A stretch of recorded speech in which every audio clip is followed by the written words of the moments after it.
Today is the solemnity of the Holy Family, the family of Jesus, Mary, and Joseph. We are still in the mood of Christmas, and this is a very important season to reflect on the mystery of the family. Using the family of Nazareth as our model. In our society today, many families, many parents, many children no longer value their families and family history and family tradition. The family life is gradually eroding. The values are no longer there. Unfortunately, we are always so keen on holding on to the forts in the families and forgetting that the family has dual dimension. The divine aspect as instituted by God and the human aspect. We are frail human beings still struggling. But in that struggle, we don't forget this other aspect, that God is involved. And we see the challenges of the Holy Family, and yet they remained steadfast. And the reason is that God was at the center, and they were able to recognize this. To recognize the place of God, and always to accord God His place in their lives. We call it Holy Family not because they never encountered challenges and troubles, but every challenge we encounter in our own families, and we bring it to God. Those challenges are always solved. Even when they are not solved, God gives us the grace on how to carry on.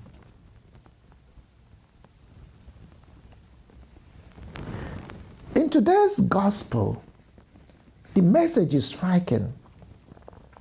We might expect a peaceful domestic scene in Nazareth, but instead we hear of flight, of exile, of danger. An angel wakes Joseph and tells Joseph, "Take this child." And remember, this child is God. This child is the Son of God. And here God is instructing a human being to take the child and run away and flee, because Herod was intending to kill the child of God.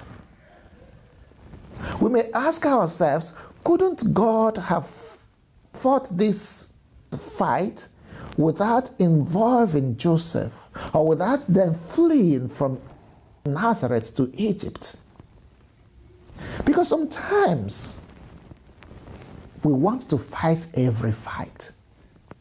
It's not every fight that we fight. Leave some for God Himself to fight for you.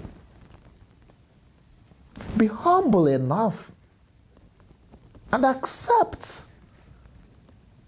Sometimes pride makes us to lose the values of our families. Yet the Holy Family experience and pass through all we go through in our own families, in the fragility of the world, in the conflicts. They became refugees. No place even at the beginning for Joseph and his wife for the child to be born. Yet the family, the home, is an indispensable element in our growth as human beings.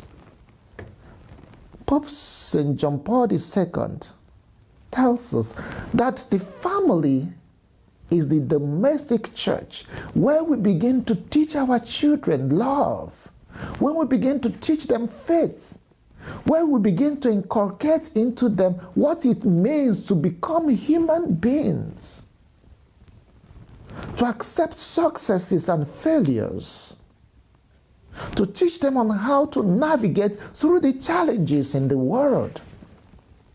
It is a place of trust, a place where we learn how to trust God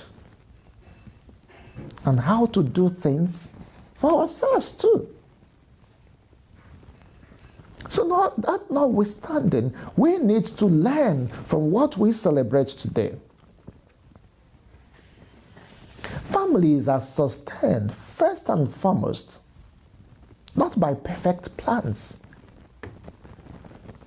Mary and Joseph had their own plans, but this was thwarted by the evil of the attitude of Herod.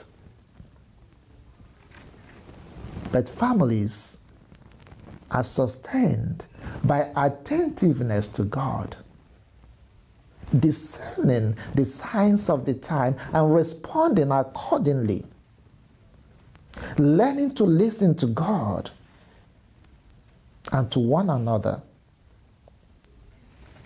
And when we do this, the family becomes a place where grace can dwell. A family is also a place we learn to respect one another. We have our differences. We may disagree. But how do we respond to the disagreement? How do we resolve it? Yet upholding the dignity of the other person in love, in patience, in perseverance, in tolerance and acceptance. Families we don't choose, they are gifts from God. And gifts also come with their own responsibilities. As a man, as a woman, as a child in the home, we learn to respect, we learn to love, we learn to carry on even in the midst of instabilities.